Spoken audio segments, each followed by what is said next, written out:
How's it going? This is Crit, Team 3-Star. My deck profile today, taken to regionals of March 2nd, 2013, are the Inzectors. Yes, I still run that.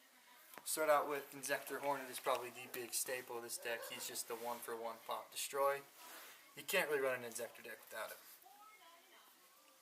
Next off, I have the Inzector Ladybug. You run 3 copies of her.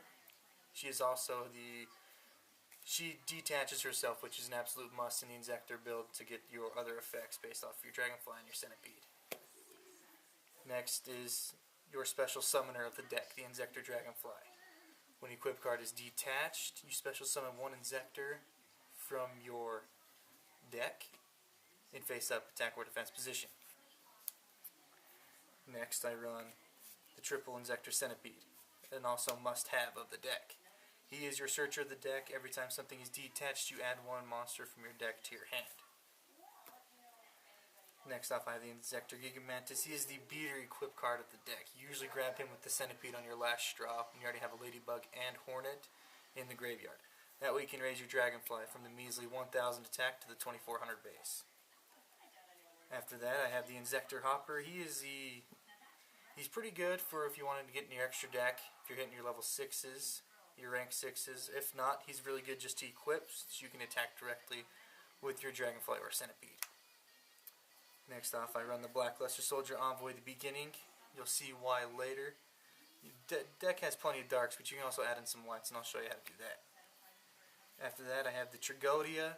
Trigodia ending the battle phase and just preventing any 1 OTK from any other deck out there. I run the Dark Arm Dragon. It's pretty easy to control your graveyard with Inzectors. Making sure you only have 3 darks in there is not usually a big problem. I run the Armageddon Knight. He allows me to send 1, when he's normal summoned, you can send 1 dark monster from your deck to the graveyard. Easy way to put either your Dragonfly or Hornet into the graveyard, depending on which one you need at that time. I run Card Trooper. Easy way to just get 3 cards in the graveyard, and also boost its attack to get over any of your level 4 enemy beaters. I run Double Effect Veiler. Very easy, got the BLS, and typically you don't want to get boned by your opponent's effects every turn. So 2 turns without having an effect is really good go. I then run the Max C. Inzectors are really easy to get out of hand. So if you're running low on cards, you know opponent's special summon monsters, summon the Max C, get an extra couple cards out of it. Or discard the Max C, get a couple extra cards out of it. Now spells for the Inzectors. I run 1 Insect Imitation. You can run 2, but I just see that they get cloggy after a while. This allows you to tribute 1 of your Inzectors and special summon 1 from your deck with 1 more level. Easy to do if you only start out with a Ladybug. You start with a Ladybug or a Hornet, you just think, oh, I'm not going to get much with this. Insect Imitation lets you get out your Dragonfly or Centipede. Not a problem. I run the Inzector Swords. That caliber is the only equip Inzector card I run. The Zectahawk is nice, but a lot of the times you're just really relying on your detaches rather than your base attack. This is also nice because whenever it's sent to the graveyard while equipped, you can add 1 Inzector from your graveyard to your hand. Here's a really different card of the deck that I like, Heart of the Clearwater. Heart of the Clearwater detaches itself and destroys itself if it's equipped to a monster with 1300 or higher attack. Therefore, you equip it to your Centipede, you're grabbing 1 from your deck. Then you can activate the Centipede's effect again and add another 1 to your effect if you detach that same turn. So 2 searches with one monster is pretty awesome in an Inzector deck. After that, I run the Foolish Burial. Pretty self-explanatory. Either grab a Ladybug or a Hornet, toss in the graveyard. That way you can use it anytime you want. After that, I run pretty much the staples of any deck. You have the Monster Reborn, Dark Hole, Heavy Storm, 3 Mystical Space Typhoons, and a Book of Moon. All good to have, and all are almost a must-have in every single deck. Now onto the traps. I run 2 Call the Haunteds. Easy way to get out your Dragonfly if she gets destroyed, or your Centipede. Get yourself some power on the field. I then run 1 Solemn Warning. I don't like cutting my life points very much, so I only run 1 Solemn Warning. I don't like cutting it in half with the Judgment. That's just my preference. For the attack stalls, I like the Dimensional Prison and the Mirror Force. Pretty self-explanatory there. I run 1 Torrential Tribute, a lot of enemies are going to get higher than your Inzector, so if you can take them out while you're taking your own out, that's okay, because yours will come back. I then run one Breakthrough skill. It's an iffy part of the deck, but I really like it. It saved me more than once. Get rid of an opponent's effect while it's on the field when you activate it, and then when it's in the graveyard during your opponent's main phase, you can remove it from play and negate the effect again. It's really awesome against the Red Eyes Darkness Dragon or any Chaos Dragon deck. It's definitely a must-have. I then run a bottomless Trap Hole and a compulsory evacuation device, also just pretty must-have. The last one I run is a Fiendish Chain. You find a lot of monsters that can get over you, they can attack you and get you down. Fiendish Chain allows you to keep going and have a couple extra turns without having to deal with an attack. Onto the extra deck for the Inzectors. I only run 11 just because there's really no need to run more. On a rank 6 Photon Strike Bouncer, once again you're messing with opponent's effects. It's always a good way to go.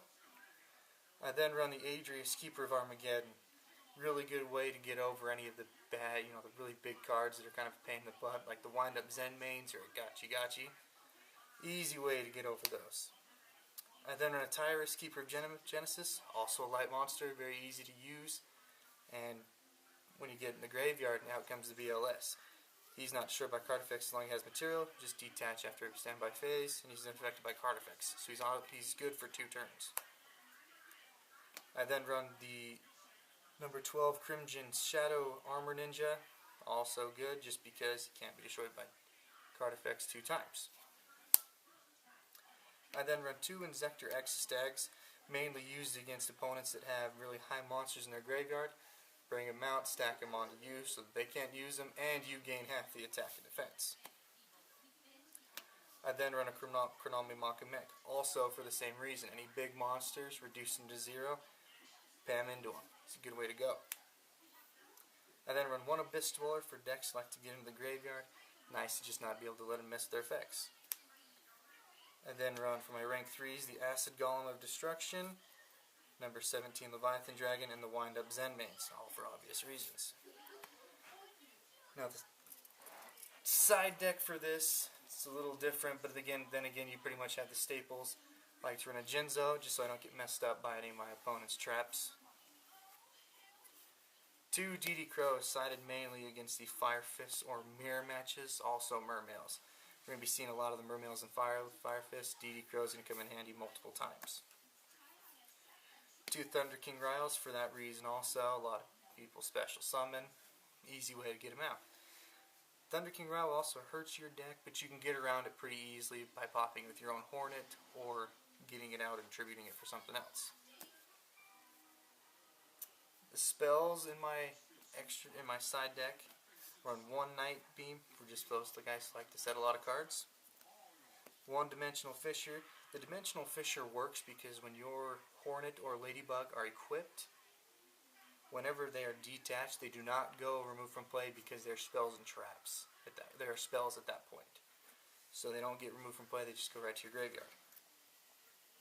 I then run 2 Pot of Dualities for those times, you run the first duel of the set, you don't get what you want, it's a quick OTK deck that you're going against.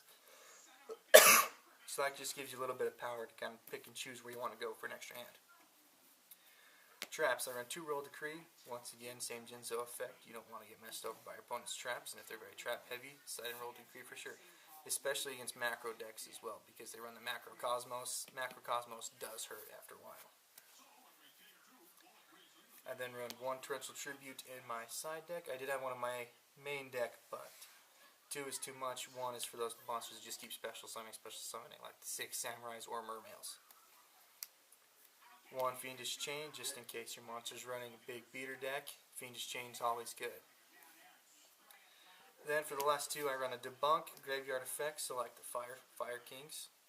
No problem there if you run the Debunk. I also do it against Chaos Dragons because they rely on that hand and graveyard effect like crazy. Then 1 Dust Tornado, just in case they want to side something for me.